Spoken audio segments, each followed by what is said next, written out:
All right. Welcome, dude. Nice to meet you, and thank you for coming on, man. You just finished up an Australian tour, like 2 weeks ago now, I think it was. Yeah, almost 2 weeks ago, I think. Oh, one and a half, Yeah, something like that. yeah. hmm How was that for you? How was that tour?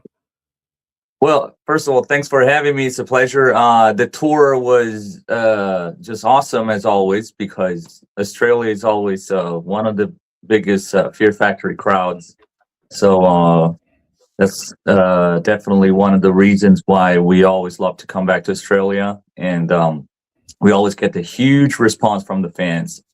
So yeah, Yeah, tour's been awesome. We even got to play places like Townsville or Hobart, Tasmania. So we got to see even like some hidden gems of Australia, and of course New Zealand too. So yeah, it's yeah, been pretty awesome to be honest.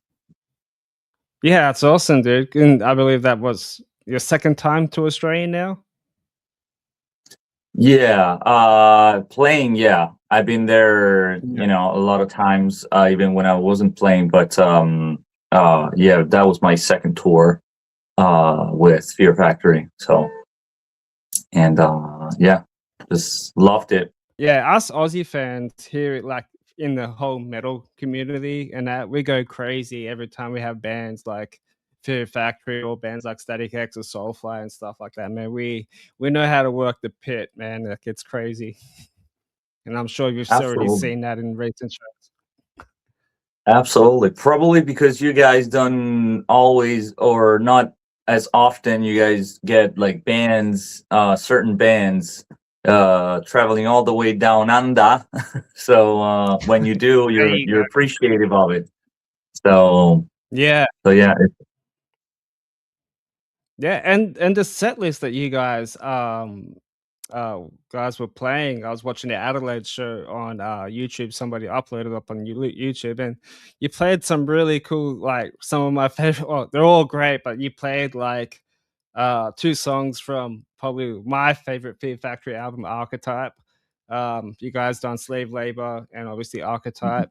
Um, you fucking killed it, dude. Like it sounds thanks, man. amazing. But then you also played Power Shifter as well, which is another one of my favorite songs from them. What was some of your personal favorite tracks off the set list that you enjoy singing live? Well, sometimes it changes. Like one of my new favorite ones is Scum Grief Deep Dub Trauma remix, which Okay. we've been loving playing it live because so we play the live version that the band used to play in 1996 or 1997, which is sort of like the Fears the Mind Killer album, but the song structure is a little different. And back then, the band back in the 90s, they didn't have a click track, so they used to play way faster than the record.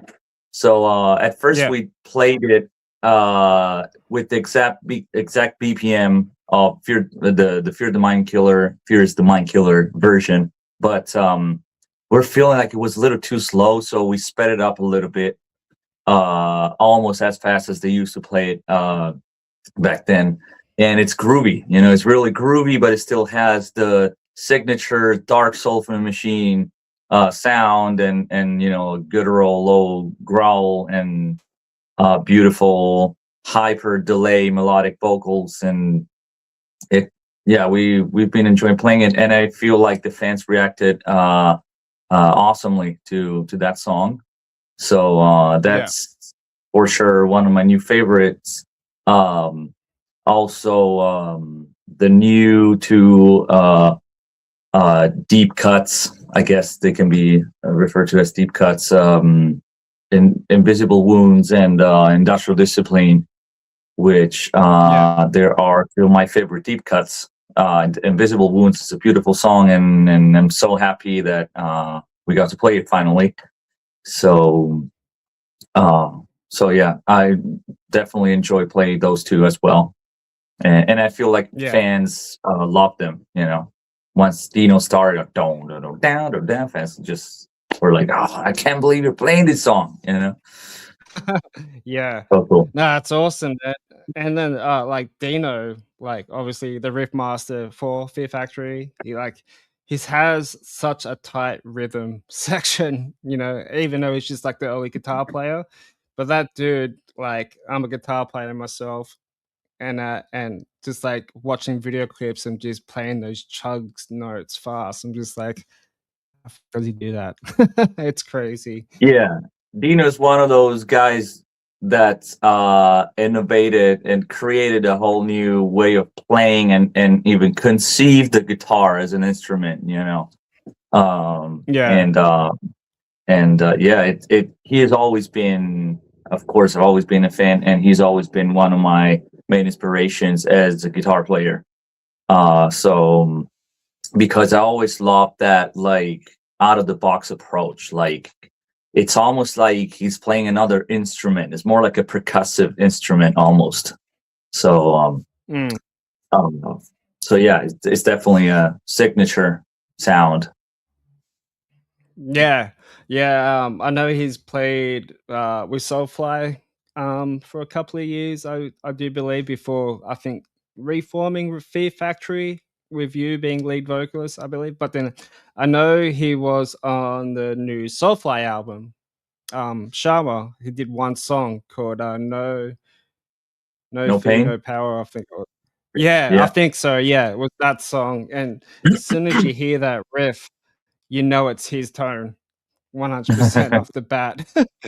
I know, it's crazy, right? Well, actually, when he filled in for Soulfly for a year and a half or 2 years, we were already talking, me and Dino, at that stage, and so we were audition. He was auditioning me at the Yeah. same time, but I think it was somewhere between late 2021 or 2022. He played at Good Things Festival in Australia as well.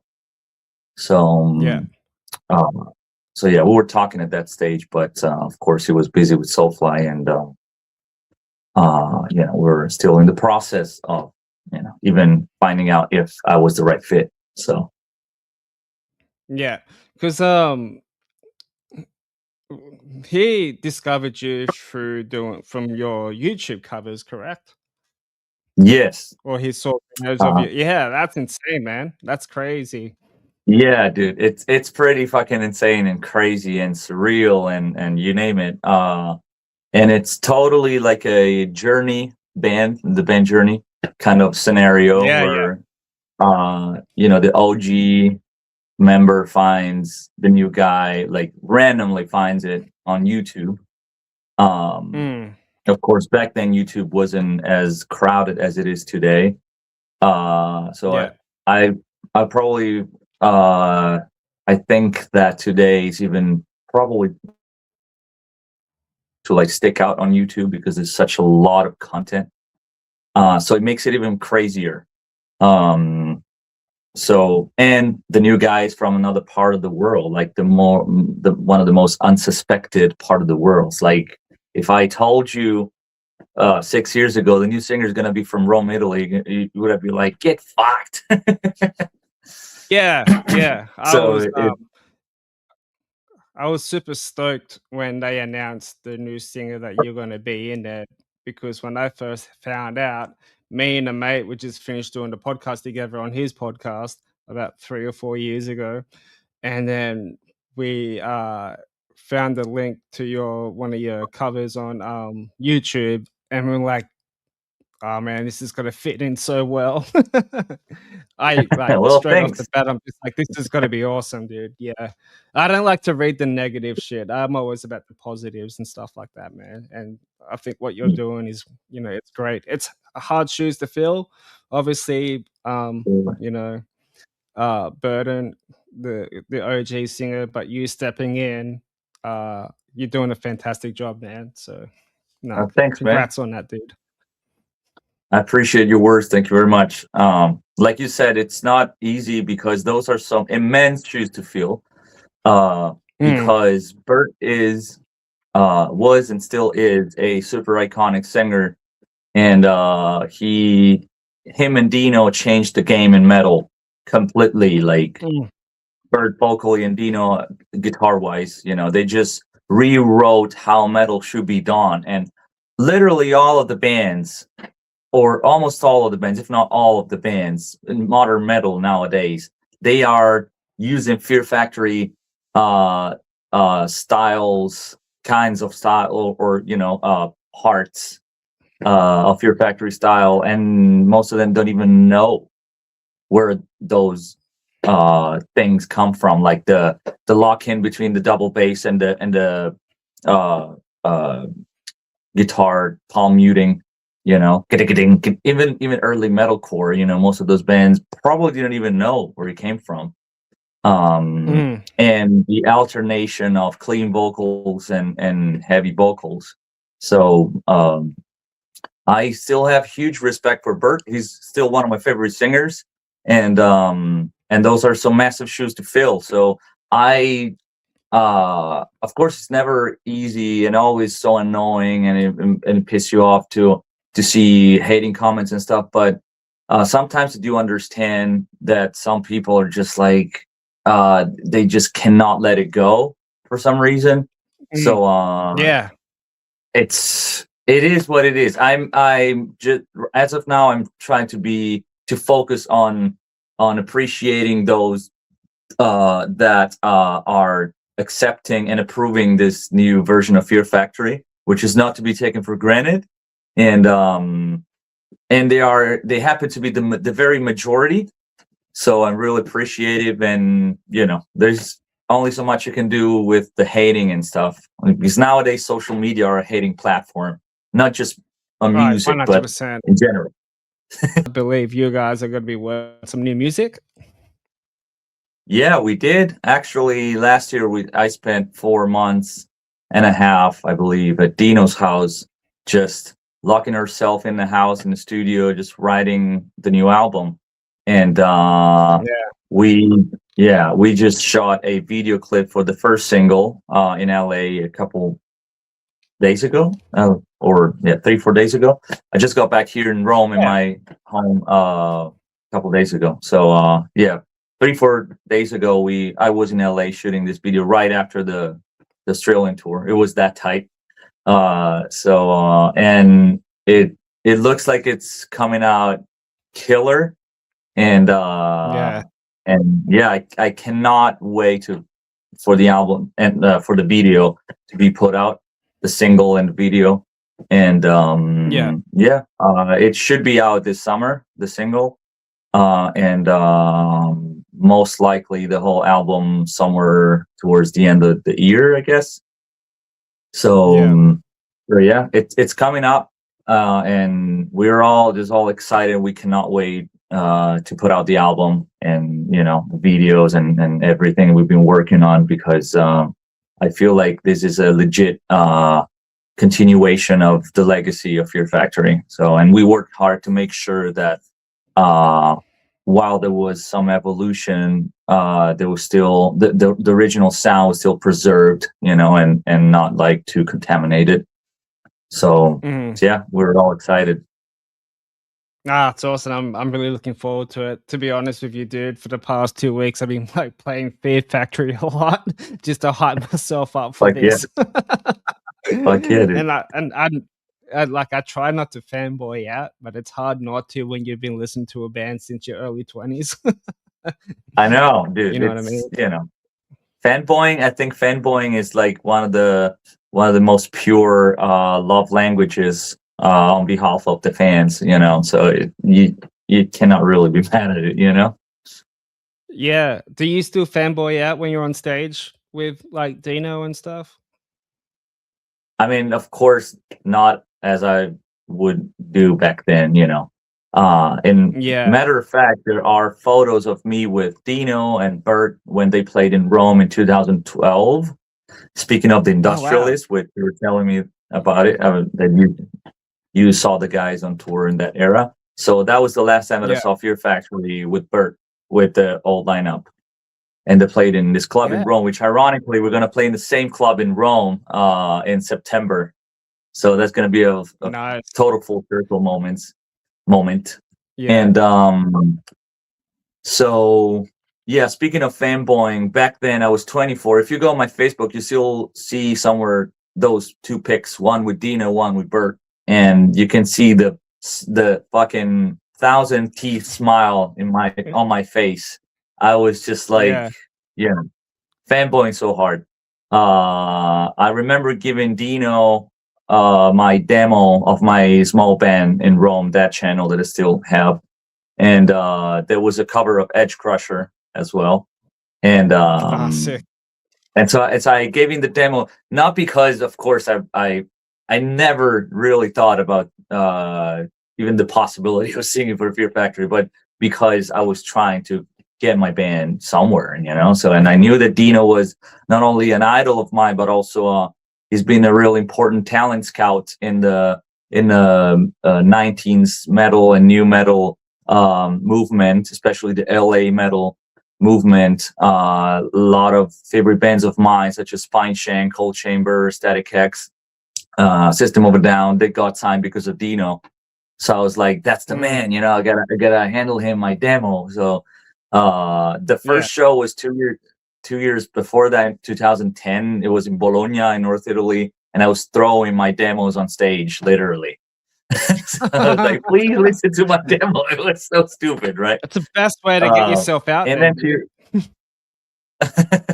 And 2 years later, they played in Rome. So I was lucky enough to, you know, me and a bunch of fans were waiting after the show outside of the club, waiting for the guys to come out. So eventually they came out, and we're all happy. We took pictures, and I gave Dino my demo, and I was fanboying like a motherfucker. And I was like, yo, Dino, you're my guitar god. Can you please, listen to my demo? He's like, oh yeah, sure. So yeah, I mean, that was a pretty big fanboy moment, but I don't really do that now. I'm appreciative. So every time I reunite with Dino, every time I see Dino, you know, and after a long break from tours, that first moment, those first moments are always like, holy shit, that's Dino, you know? And even though right now feels like family, I feel like he's my uncle, you know? So so but yeah, I mean, there is like a more I wouldn't say fanboying, but definitely the appreciation and the gratitude is always there, and I try to preach gratitude on a daily basis, because once I have like once I've done this leap in my life really far beyond and my life changed like so drastically, I have started noticing that the human brain, no matter how great your achievements are in life, you know, even singing for your favorite band, sometimes it kind of like relaxes and goes like, yeah, whatever. So sometimes you have to remind yourself, dude, do you know what the hell you're doing? You know, do you remember where you're at 5 years ago? Like struggling, playing in fucking shitty restaurants with the cajon just for $50, you know? The struggle is real, man. The struggle is real. Yeah, you know, so every time, you know, I remember myself that I am full. I feel like the gratitude flowing in my veins over and over, and I feel like that's what we all should do, because human brain sometimes is a bitch and tends to forget how lucky we are. So so yeah, I mean, every day I'm appreciative and I'm stoked. Like every day's like the first time. And yeah, super grateful and appreciative for what's happening. So yeah, that translates also in not fanboying, but you know, just a sense of like, holy shit, you know, every time it's like that, you know. Same thing with Tony. I'm a big Static X fan, you know. I just saw Tony after, I think we haven't been seeing each other for a year. So I saw Yeah. Tony for the video clip a few days ago, and I was so happy. I'm like, holy shit, that's Tony. So uh, and needless to mention, all the favorite bands of mine that I have met, including Static X, which was my first tour. Oh, So nice. yeah, there you go. It's Yeah. always crazy and beautiful. Yeah, dude, Static X is like killing it, man. I saw them a couple of years ago when they did I can't remember. I think it was just like I think it was sort of like a 20th anniversary thing. I think I can't remember. But I did the whole meet and greet and they're Was all that like with the just super machine? cool. I think so. Yeah. I got Yep. the poster up there signed by them. I think Uh-huh. it's the Rise of the Machine tour, and it was really good. I think you can see it. That was the tour we were on, the Rise of the Machine. Yeah. See, I can't remember because I've been to so many concerts. Yeah. At least the one in the States. I don't know if they extended that Rise of the Machine tour anywhere else, like in Australia, but we were on Yeah, that tour in the States. That was my first tour ever. yeah. Oh, And really? So was that your first gig with Fear Factory, like playing? um, yes, the first tour ever. Oh, And wow. it was pretty scary. So I give you a fun fact. I'm also a drummer. And as a Static X fan, Ken J is one of my favorite drummers. I've always Yeah, loved the dude and his style and stuff, and like really obsessed. And of course, when he came back, because he retired from the scenes. When he came back and they did this like OG lineup reunion, I was so happy and stoked. In 2019, which was I think the time they reunited, they played in Europe and they yeah. played a show in North Italy. So I took the train from Rome and went to see the guys. And that was not speaking of fanboying. That was a massive fan. We're talking about 2019, so I was 32, and Mm. after the show, I was lucky enough to catch Ken and Kohichi, and I was fanboying like so hard. um, Yeah, so, and it was funny because so I had this Laker jersey. And I was yeah. talking to Ken, like, yo, dude, I love the LA metal scene and stuff. I love you guys, blah, blah, blah. And I showed him my LA jersey, Lakers jersey. And he's like, oh, well, me and Wayne, we're more like a Chicago Bulls fans because we're from Chicago. Like, oh, right. I hope I didn't make a fool out of myself. And then when I Yeah. met him at the Static X tour, I'm like, hey, dude, you remember about me? I'm the Lakers jersey guy. Like, oh, I remember about you. So you're singing with FearFactory now? What the fuck? Yeah. So That's awesome, yeah, man. Yeah. it's pretty crazy. It's so good. It's so, like, awesome when they remember your face after all those years. Yeah, and it's crazy because when I started noticing, since I started touring, your memory kind of takes a shit. At least in my experience, my memory kind of took a shit. Not just as far as remembering faces of people you met on tour goes, but also like in general, like people were like, "Oh, you remember that thing a week ago?" I'm like, "What?" It's kind of crazy, but at the same time, you see these faces of people that you met on tour. You meet them again, at the next show next year at that same city, and at first you're like, did I see you before? But then when they Yeah. remember, they remind you about, oh yeah, it was that guy that did this or that, or we met at that place. I'm like, oh yeah, right. So it's crazy how, if you really think about it, you can remember faces and people, which is really cool. Yeah. Yeah, it is cool, man.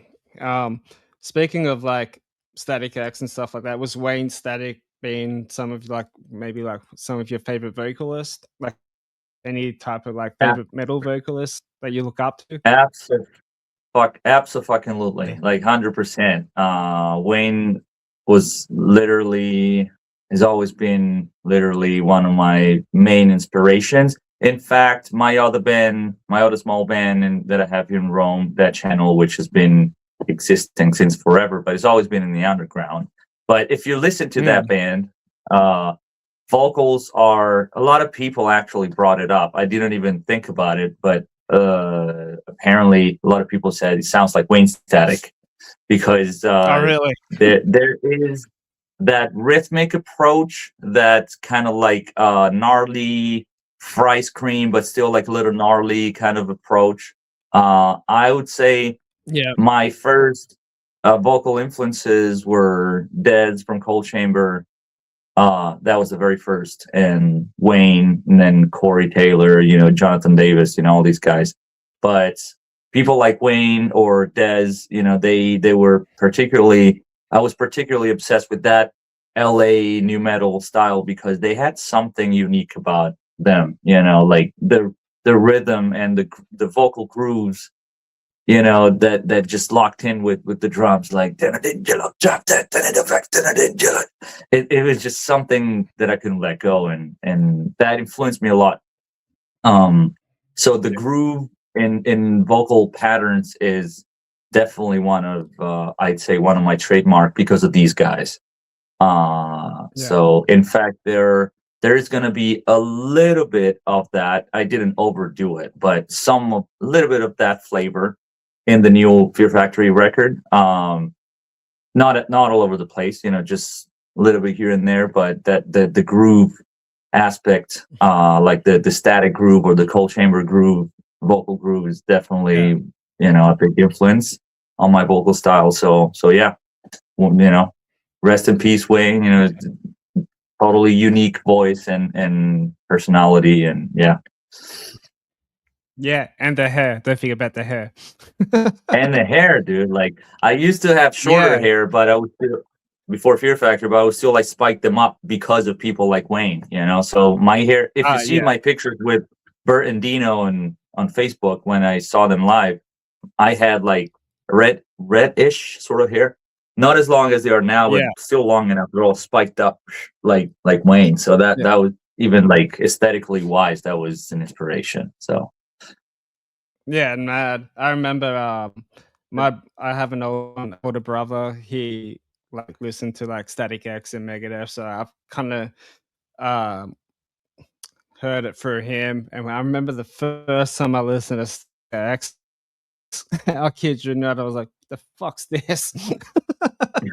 Because I think it was the album Machine, and I think it was the first track, Gone to the Gone, which is what like my favorite track now. Yeah, dude. But when I first heard it, I'm like, "What is this shit, man? Like, turn it off." I know, it's pretty unique. That, and it's like evil disco. Fucking evil disco, man. Yeah. The thing that I love about that era, mid to late 90s and very early 2000s, it's the fact that every band sounded different. Like, there was a movement or a genre, if you will. They called it new metal or LA metal or downtune metal, whatever. But if you take like 2 bands or 3 bands or even 10 bands, they all sound different from each other, but they were thrown into the same category just because they tuned down and they were somewhat heavy. But there was such a diversity that I feel that we kind of lost nowadays. Like, I don't know, I might sound like an what did they say, an old dog that barks at the cloud. No, an old man that barks at the yells at the clouds. But I kind of feel like nowadays music, not just metal, but music in general, it sounds all the same. Even pop music was diverse back then. There was such a diversity. So that's definitely something that bands like this, FearFactory, Static X, Cold Chamber, Slipknot, definitely had and still has. And that's what made them unique, I think, and that's what made them survive every trend and every phase of music industry. Because after all, fans are always going to be there because that band is so unforgettable. Yeah. So obviously you were born and raised in Rome, Italy. What's the metal scene like in Italy? Like, is it like To, very popular? Was it huge over there or anything like that? to be honest, unfortunately, not as popular. Let's say, I feel like you, for instance, you guys in Australia know what's up way more. Like you have a way bigger music culture. Here in Yeah. Italy, it's really like we have a rock and metal scene and stuff, but I feel like it's mostly either the big league like Metallica, Foo Fighters, Iron Maiden, or uh, bands like of that league, Slipknot, uh, Yeah. or like the total underground. Like there is no in between. There's not a lot of metal mid class. You know what I mean? So underground bands have always struggled a lot. Which I was telling you about it when I was throwing demos on FearFactory stage. So that was the level of desperation. So there isn't really like unfortunately a metal scene. There was like I feel like there was a hardcore scene that is kind of like uh uh uh popping up again recently in Rome and in Rome province. Um, but it's still like an underground thing. It was never like a big scene or anything. So um, it we like the mid class kind of metal scene. I feel like, and that reflects also on the kind of venues that we have. For instance, like we can Metallica just played in Bologna, in North Italy, and they played an arena with Gojira, and those kind of acts they'll play in arenas and stuff. I saw Slipknot playing at Yeah. the Forum Asago in Milan. It was an arena. Sick. So those Yeah. acts they That's would, awesome. yeah, no, that was pretty cool. But those acts will thrive in Italy. But smaller bands that might be even like middle to like mid high range of bands, they will still somewhat struggle. And Yeah. uh, you know, uh, it's a pity because I feel like there's a lot of metalheads in Italy, but yeah, it's a weird market to be honest. It's we don't have a lot of like mid venues, like 12, let's say 1200 cap or 1500. Uh, it's Yeah. either like shitty clubs or like thousands, cap. There's not a lot of in betweens, and they used to be in Rome, but they all closed and or just like they're managed by like sketchy people that are all just not doing a good job. Like uh, for instance, Seven Dust and Alter Bridge were supposed to play in Rome and Yeah. in February. So I was here, and me and my friends from my other band, we wanted to go see them because we love Seven Dust, and they played in this club in Rome, which is like a I think two or 3,000 cap. And Yeah. I actually saw Corn there like years ago, and they canceled the show the same day because there were the safety uh, um, circumstances, if you will, were not like met. There was like this light truss that was like broken in half and held by like a plywood and a piece of tape or some shit.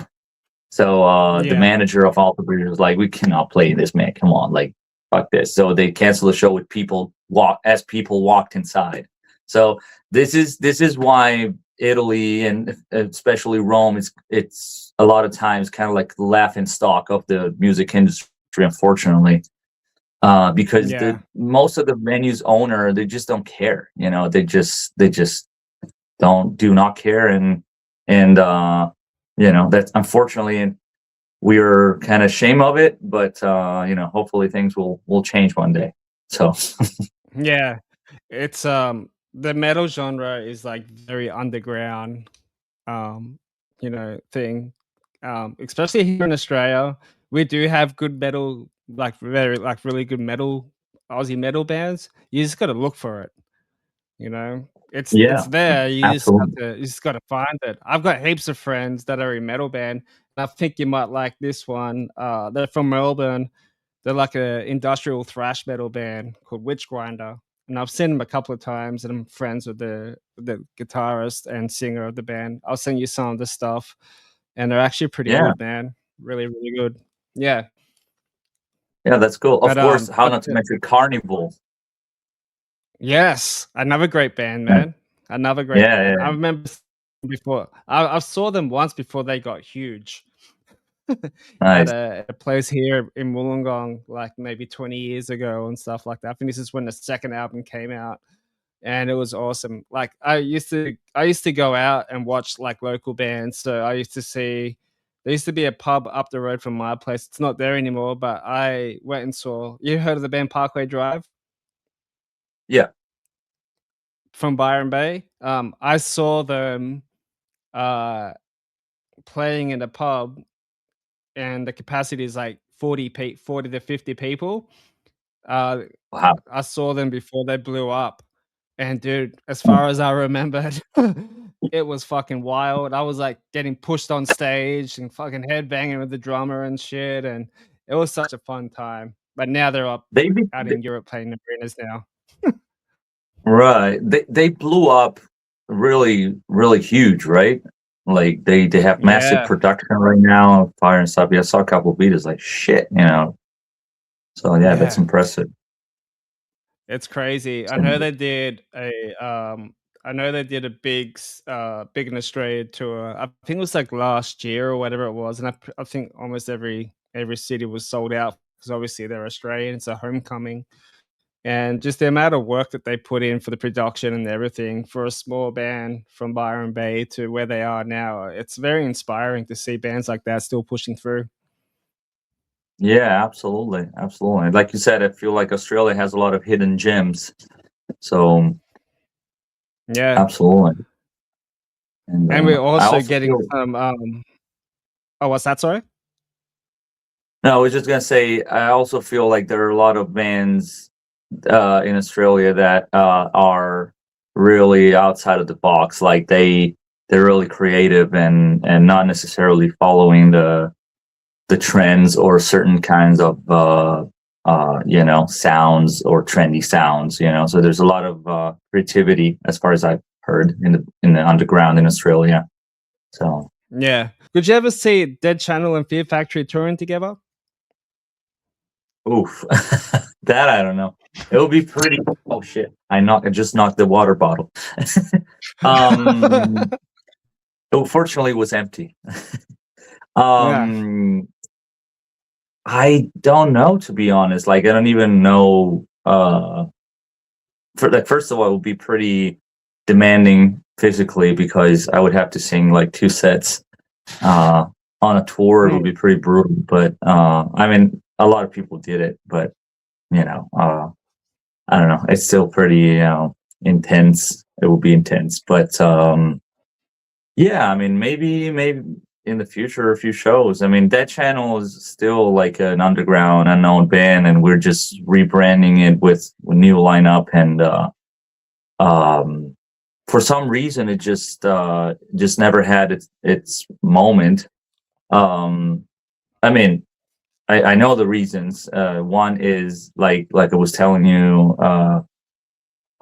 Just right now that the scene is pretty fucked here in Rome. So you know, it's very difficult to like uh, do something with your band. I've been seeing a lot of bands, underground bands here in Rome and in Italy, trying to like Yeah. do anything to like get themselves like out there on tour, paying for like pay to play slots, and you know like doing anything, paying thousands of bucks to like open a show to an important band, and then that wouldn't change anything for them because when you're young, you think it does. You know, I've opened for Slipknot or that band or this band, but it unfortunately it doesn't change anything. You know, it's just uh, like a first of all, pay to play sucks because it's like unethical as fuck, but also yeah, it shouldn't be a thing, and it's just like pointless. It's just a personal satisfaction. I opened for that band, but that doesn't mean anything. You know, you're an artist, you should be paid to play, not the other way around. Yeah. Uh, Yeah. or pay for being on a tour with that band in Europe, you know, in a shitty condition, in a van, you know, or even in a car. It's just like horrible. So, but yeah, back to that channel. I don't know. We are coming back with a very killer lineup, and Nice. yeah, and these guys they're just awesome players, and we're coming up with new music, and so yeah, I think whenever I have time, whenever I have breaks from tours and stuff with FearFactory, I will definitely work on that other project of mine. So, but yeah, who knows? You know what's going to happen in the future. We'll start to like look for some gigs locally, and then probably in Europe, and hopefully like somewhere else in the world. And we'll see what happens. We'll see how the fans will respond to new music. So Yeah. That's awesome. Then you sound like you got a busy one ahead of you towards the end of the year now, by the sound of things, which is dude. good. Yeah, I mean it's pretty good. It only takes a lot of sleep and magnesium. But dude, I agree. yeah, dude, it's like, but look, I'll tell you what, I would take any day what we're doing later on this year, to a month and a half of tour in Europe, and then right away a month and a half of tour in the States. So it's like 3 months split in, half in Europe and half in the States, like in a row right away. I would say I still take that any day on the fucking like we're doing South America right now in summer, and that's just brutal because it's 4 shows in a row. So we're gonna be in Chile. Yeah. I'll fly to Santiago del Chile on the 13th of July, and the next day, which means I have just one day to recover from my jet lag, and the next day we're gonna play a show in Santiago, and then from there we'll fly down to Argentina and play Buenos Aires and Cordoba, and then from there we fly back up to Colombia. So that means no sleep, even if it's just 4 shows, because we played a tour, the South American tour. It was my second tour ever 3 years ago, but that was 3 weeks. That was so brutal. We all got sick because your body just shuts down when you don't sleep. Fever, cold, and you name it.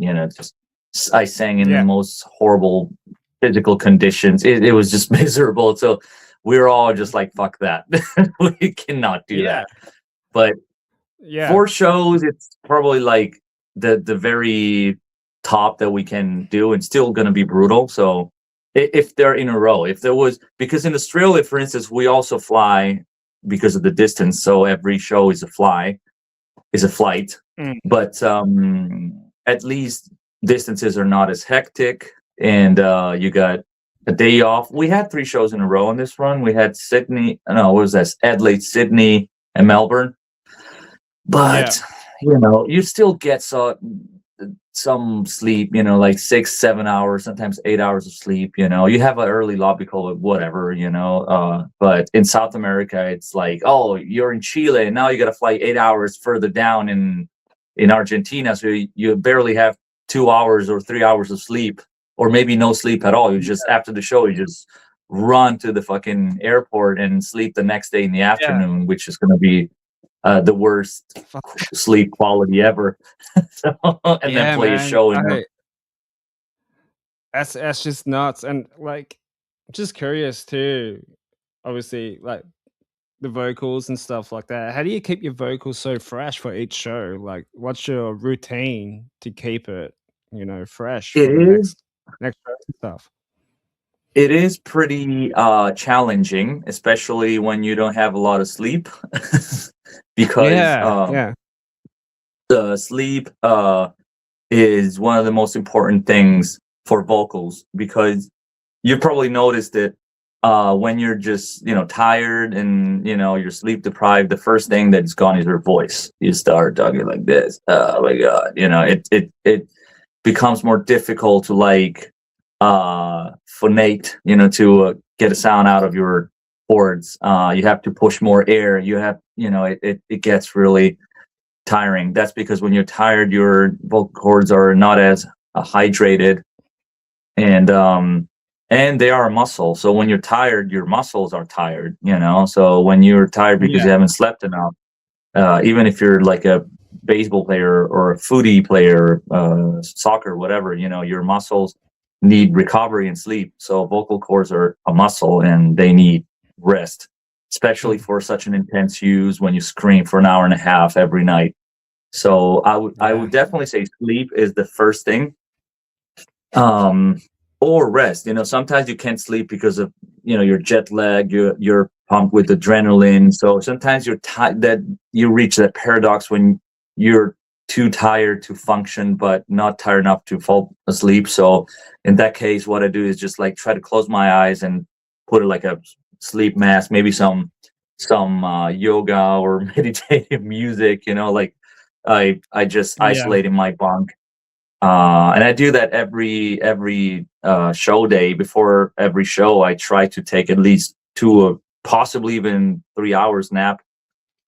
If I can sleep, good. If I don't manage to sleep, at least I'll just try to stay still, and not move an inch of my body for 2 or 3 hours, and breathe slowly and close my eyes and rest my eyes.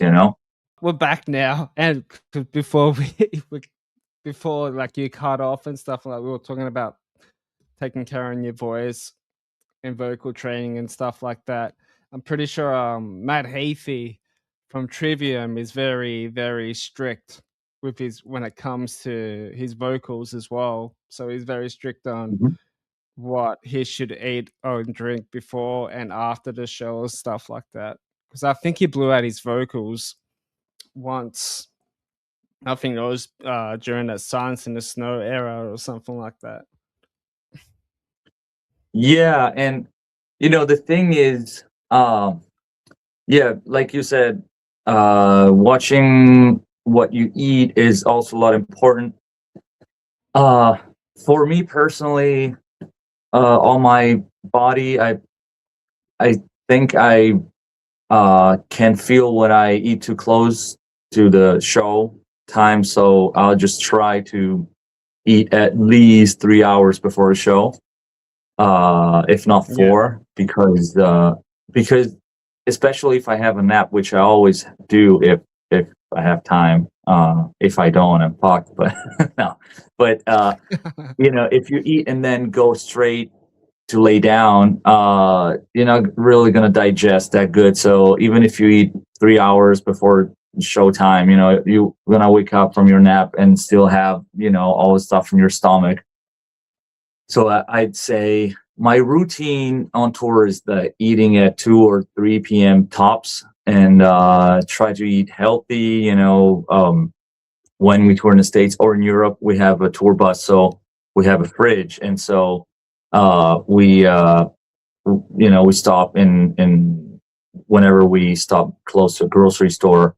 I stock up some veggies, some fruits, some berries, a lot of bananas, and all of the potassium, and of course, like I said, a lot of magnesium supplements, and I just try to eat like light, healthy, and so not a lot of fats, not a lot of carbs are good, because carbs give you energy. So if you don't eat like a kilo of carbs, you should be fine.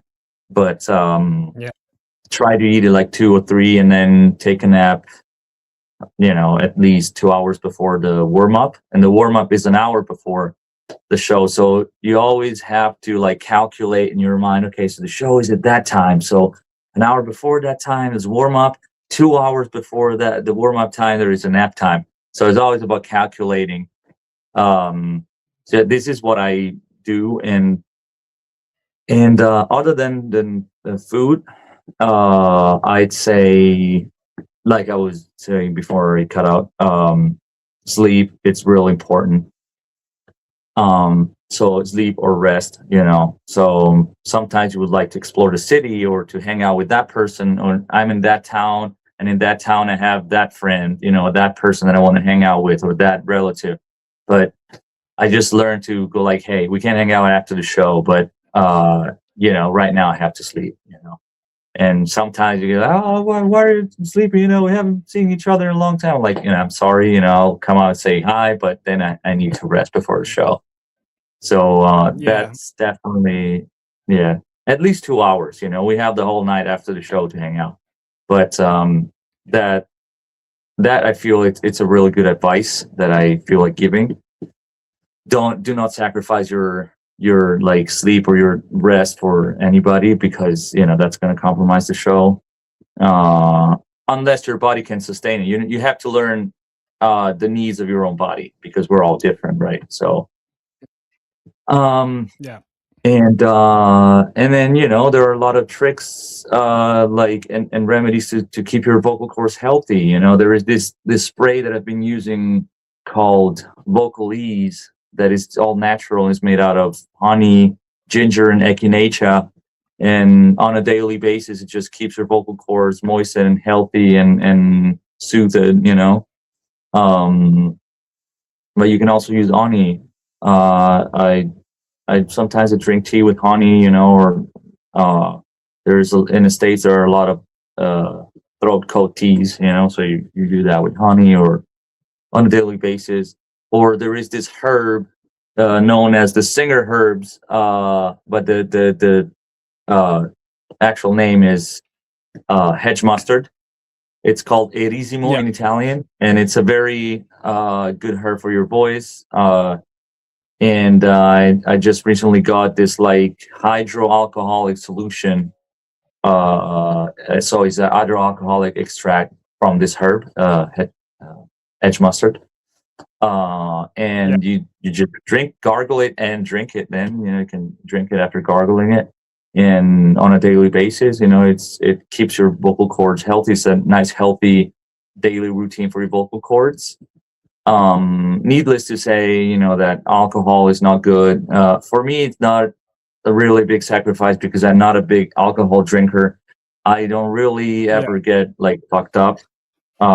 Even when I'm not touring, forget it when I'm touring. So when I'm touring, I try not to drink alcohol. When I'm not touring, I usually have rarely, like once every, once a week, or even like less often than that, I would have like a little glass of rum or white wine, and I'd just sip it the whole night, and that's it.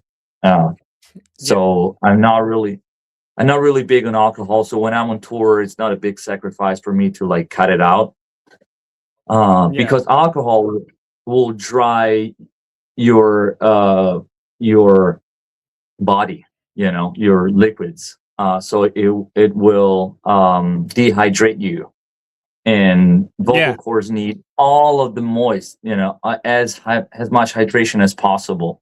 So if you can just do the exact opposite instead of alcohol, if you can get even more hydrated, drink tons of water throughout the day, and maybe electrolytes, or like liquid IV, they have that in the States. Whatever can make you as hydrated as humanly possible. That's good, because especially for screaming, I mean singing too, but screaming, there's like a very vehement and powerful friction of your chords and false chords. So it's kind of like not putting oil in your car, like the pistons are just like frictioning, and eventually going to start producing some heat and getting fucked up in your cores. That means they're getting inflamed. So the more you hydrate your cords, the better. Even on stage, I try to hydrate myself. In between songs, I always take a sip of water or Gatorade, whatever. Try to keep my throat as moist as possible, because and you feel it when it's drying out. Yeah, I gotta take a sip of water, So I just try to take some extra sips of waters when I'm on stage. So just to be sure, just to pay some extra attention to this detail. And last but not least, just common knowledge, try not to shout, try not to hang out in pubs with loud music after the show, hey, how's it going? Long time no see, things like this.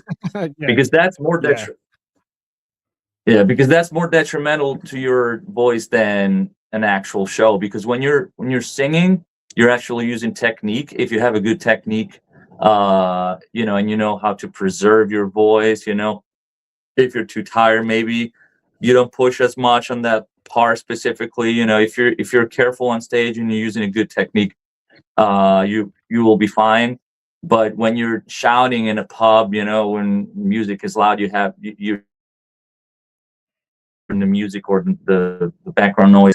In that moment, you're not using technique. You're just trying to shout and talk louder than the noise, and that's pretty detrimental. So that's why I always try to. I wouldn't go as far as say, a lot of singers are really Nazi in that, and be like, vocal rest, no talk at all. I feel like it depends on how you feel, because again, we're all different and our bodies are all different. So in my case, I don't really feel like I need to go in total vocal rest. First of all, you need to talk to people, right? So you need to interact with people. Yeah, true. But I'll just try to talk like I'm talking right now, with a normal low voice, in a register that is not too struggling to phonate, so yeah, that's a good precaution that you can take. And of course, warm up will help to go on stage more prepared and more, a lot of breathing too.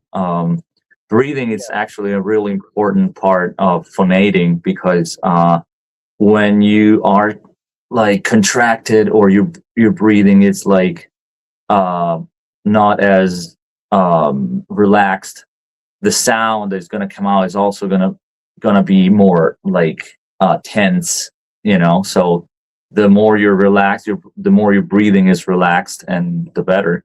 And not to mention, it's also good for your mental health, which it's always important to be as much as possible in a good mental state when you're on stage, because at least me personally, I feel like it's really like war when I go on stage. There's a lot of emotion that cross my mind, so I sometimes I really need to like compose myself, like shit, you get a lot of energy from the crowd. It might be good energy, I mean it is, but it's still a lot. You're like still overwhelmed with all that energy, plus all the emotion that you're feeling while you're singing those lyrics. So you really need to be, in a very good mental space when you're on stage as much as possible. So I would say like get rid of all the sources of stress in that moment when you're on tour. You just don't need it. They're detrimental. So that's also a good advice, I think. And last but not least, just when you're not touring, just keep your voice keep practicing, keep your voice in shape, because like I said, vocal cords are a muscle. So it's the same thing if you're a foodie player or a soccer player. You're always gonna do your workout, no matter what. When you're not playing a game, you're always working out, you're always running, you're always strengthening your calf muscles, or whatever you need. And that's the same thing, you without overdoing it, of course, because you don't want to sing every day also when you're not on tour. But you don't really have to sing like a whole set every day, but like, simple exercises, simple, sirens, and simple vocal fry exercises for your scream, practice your screaming tone, practice your breathing. So that's very good for keeping your muscle healthy, Yeah, yeah. Well, for like screaming, like obviously for the metal genres and stuff like that, it's not easy. And I know you probably get a lot of people saying, "Oh, it's just nothing but screaming. There's no technique." But like there are, it's not just screaming. There is technique, And but then there are other vocalists that just sing normally and I can still blow out their voice out. You know what I mean? Like it's Yeah. And look, I always say, I think that it could possibly be more detrimental to have like a bad clean vocals technique than a good screaming technique, yeah, because don't get me wrong, scream is all, especially this kind of scream, there's a lot of different techniques in the heavy vocals realm, right? And nowadays you see it all, so there is a lot of technical vocalists nowadays, screaming vocalists. But back then in the 90s, that school of like that I call it like the old school yelling 19s yelling, which is Burton Sibel, Max Cavalera, Phil Anselmo, you name it, all Helmet, all those bands. There was such a rawness to it, and yeah, it comes to me personally, it comes out more real. Comes out like a real man that is screaming because he's in fucking pain and he just cannot take it anymore and he's just fucking losing his shit. And it fucking gets to your heart, So, but the problem is that screaming is really like visceral, and sometimes it can take its toll. Which, of course, yeah, we know, unfortunately, what happened to Bert's vocals. But that happens if you don't relearn a proper healthy technique later on, like a lot of people did, like Corey Taylor. He was one of the most yeah, ferocious screamers back then, and he still is, because later on he learned how to still deliver that raw, fucking true tone, but with a more healthy technique, which is kind of tricky because, for instance, like for me, when I stepped into FearFactory, like I said, with that channel was more like Wayne static / cold chambery kind of scream. yeah, And right now I'm trying to like, I mean, I started trying, since I started joining FearFactory, to go more towards that Burton Sibel scream, which is way more like, it takes way more guts, it takes way more rage. Actually, it's like a psychological kind of exercise. You have to like almost feel like you're exploding, your rage is exploding, and then you get that tone like, oh shit, that's it. yeah, But you also got to be careful, because when you're doing it, there is like a fine line between the technique and like going a little further the technique and starting to like just yelling in an unhinged way. So it's yeah, like a balance that you need to like master, and I'm still working on it. um but yeah, as much as scream is even the most technical scream is like a very um heavy extreme use of your vocal cords, it's still, I still think that it's still not as detrimental, if it's a good technique, than a bad clean vocals technique, especially those super high notes. If you don't have the right technique, you're trying to hit those high notes that are yeah, like at the very edge of your range, then it's just, it's going to be bad, because what your chords do when you hit those high notes is like stretch. It's like stretching your arm or your leg, like way too far than what your capabilities are.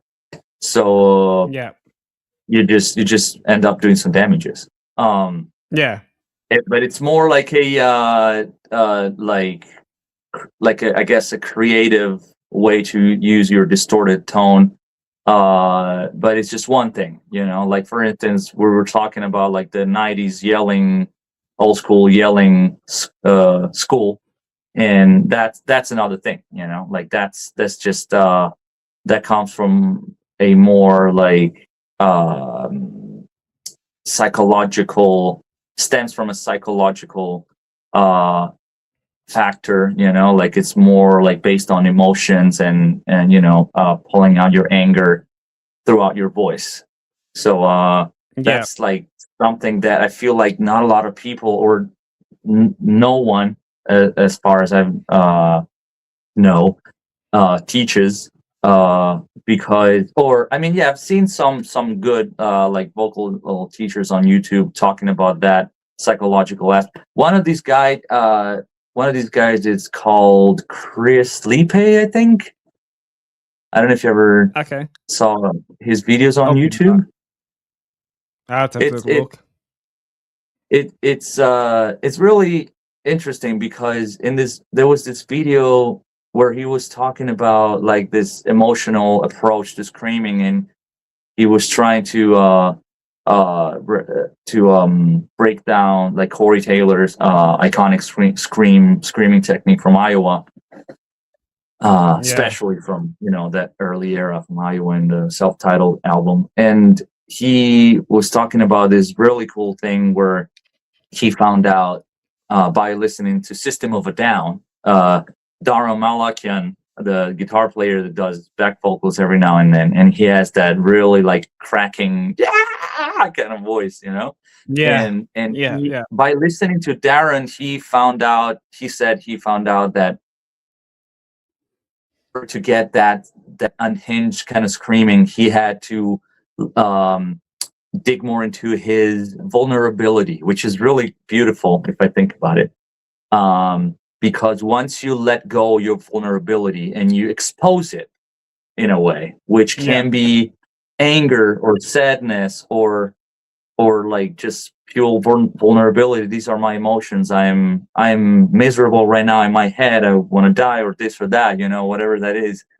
When you really manage to let it go, you'll get to that stage where you'll discover and unlock that new potential of your voice. And I feel like I find that thing beautiful that he talks about in that video, and I feel like I started to experience it not only when I joined FearFactory, but when I went to record the new album last year, because I wanted to get the most ferocious tone ever, like.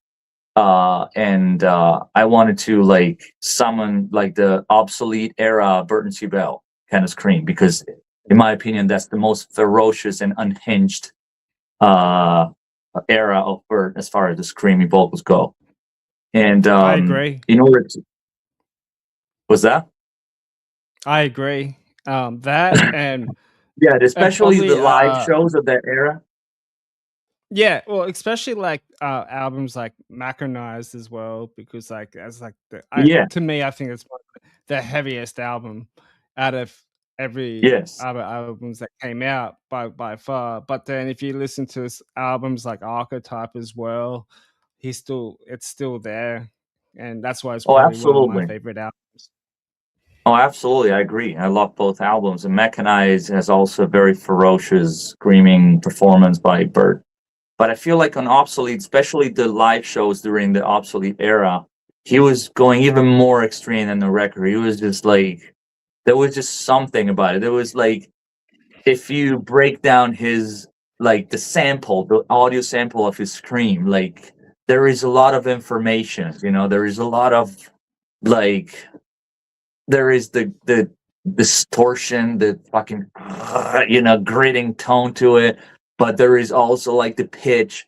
It is the way he more used to morph the vowels, like there is, and all these things. I just went deeper, and study them and try to incorporate them. And so in the new album, I was just trying to get that to that level of extreme and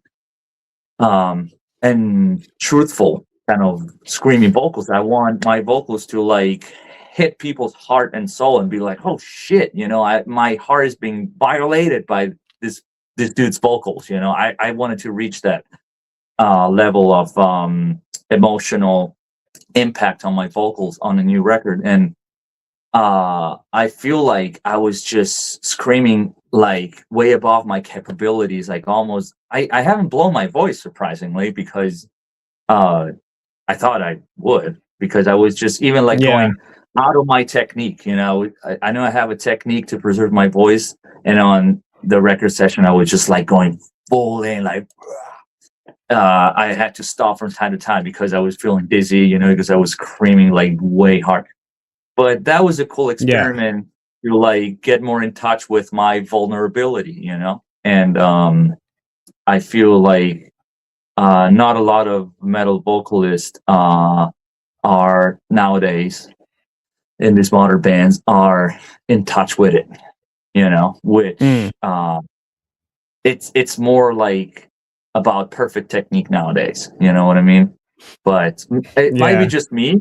It might just be like an old man barking at clouds, but I feel like we need more like people that are in touch with their more singers that are in touch with their vulnerability and their like true emotions, and people that have the skill to convey those emotions through their voice and not just being like technically perfect. One example of a vocalist that I adore and that is one of my main inspirations, and in one of the few people that I actually admire and love in somewhat modern metal scene, is Dave Gunn from King 810, which I don't know if you've heard of this band, but they're just like phenomenal, and he has such an emotional delivery in his voice that is just unmatched, I think. And matter of fact, how I always like shed tears when I listen to their music, because he has way to convey the emotions when he screams or when he whispers or when he cries. It's just so powerful.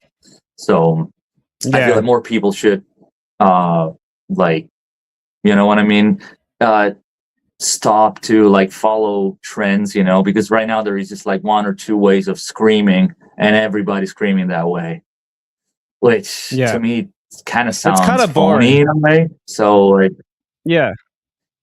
if you put like the radio, any of the metal radio, you hear all these bands all scream the same way. They always have like the metalcore bark, that whoa, whoa, whoa, whoa, whoa, whoa, which it's dude, like I don't want to talk shit, but I just feel like again, it might just be me, but I just feel like it's all the same, and they're not pulling out their personality, but they're rather like trying to copy a style that has been going on since forever, and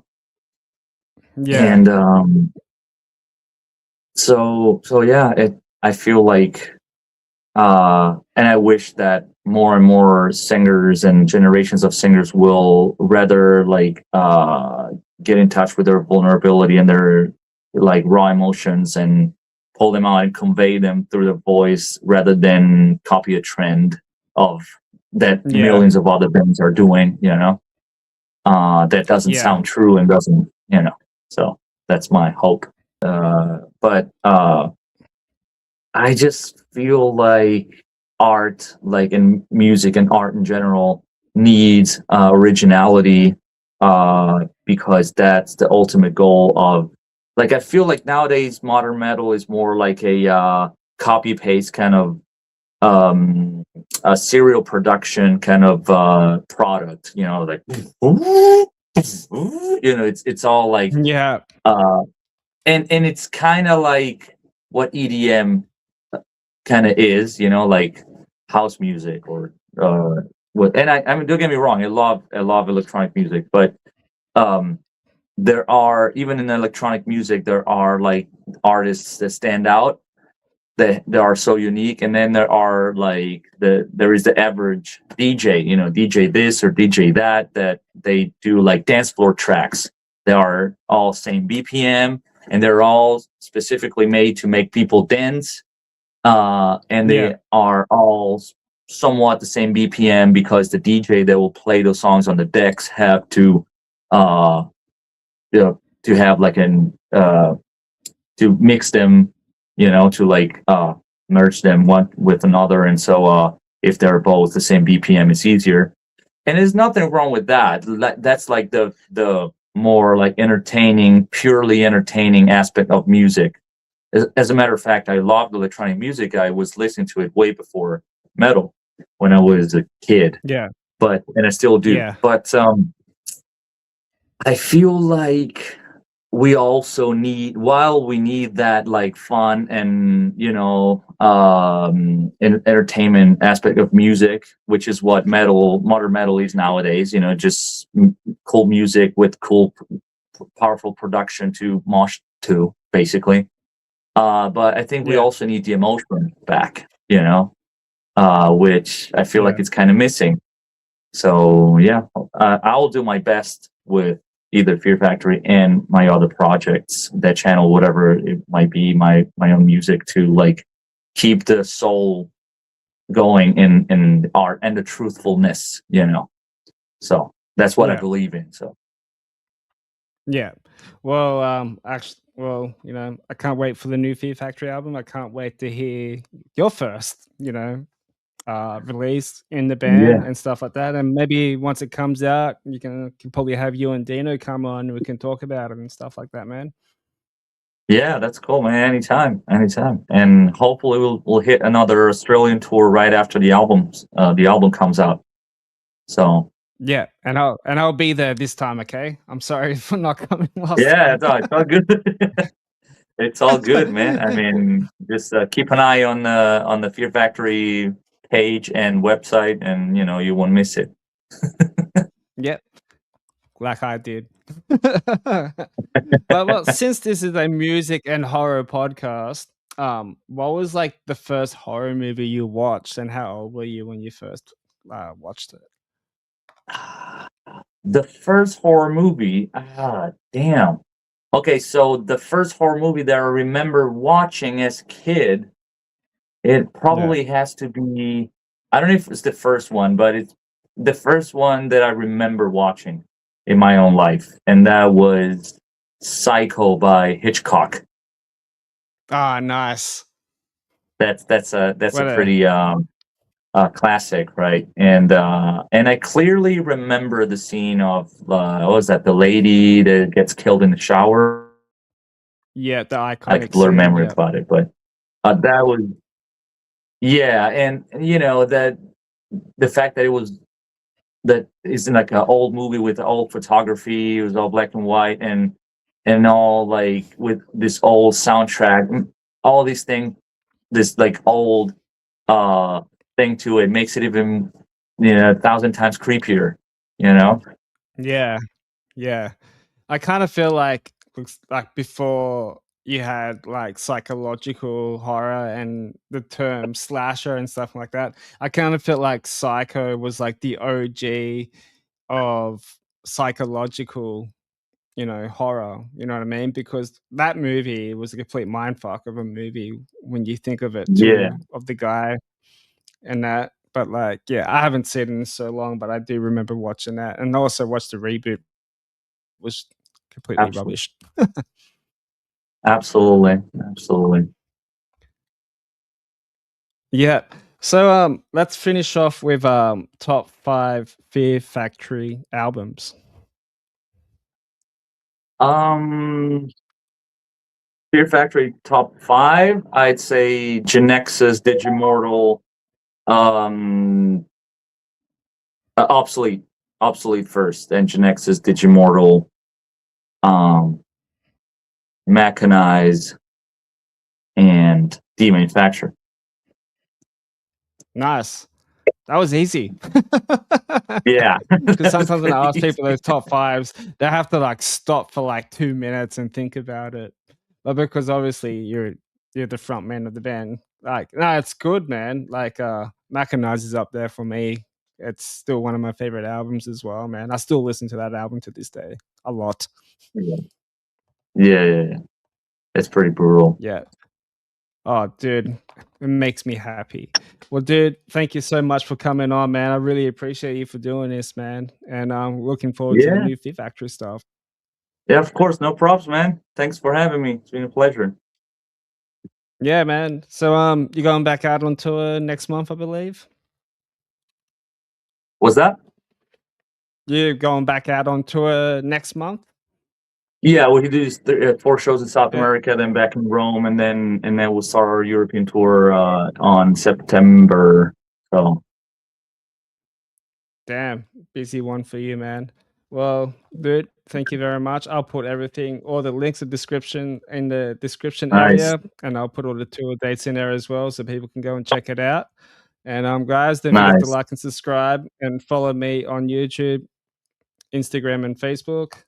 And don't forget to catch FearFactory on the next tour in a city near you. Until next time, everyone. Peace out. Okay, thanks for having me. Good on you, Mike. No worries. That was spot on, dude.